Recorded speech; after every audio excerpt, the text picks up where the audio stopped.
आज की मेरी इस वीडियो का टॉपिक है GTE SOP। मैं अपने पिछले टॉपिक में पॉइंट कवर कर चुका हूं कि जी what is the GTE and how important it is and how beneficial it is, और उसमें सबसे इंपॉर्टेंट जो चीज थी वो GTE SOP ही थी, जो आपको इन राइटिंग स्टेटमेंट देना था एम्बेसी को और यूनिवर्सिटी को to get the GTE approval, to apply for the visa, to get the visa.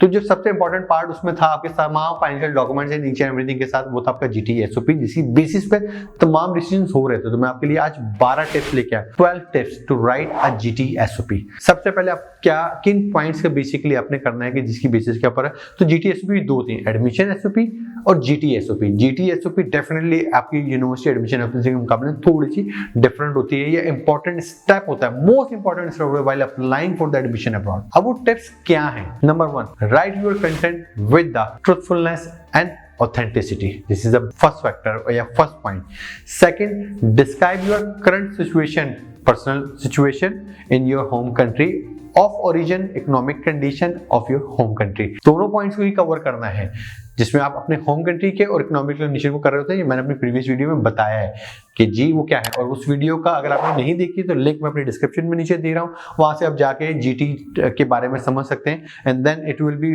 More relevant this video to understand कि जी how important is this SOP is. Explain your selection of the particular educational institution, ये आपने point cover करना है।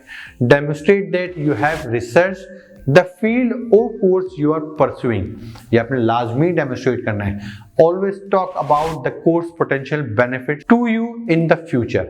Describe the immigration background, compare study in Australia to your own country and explain why made the decisions. Submit verified documentation with the agent, definitely Australia में agent verification चलती हैं।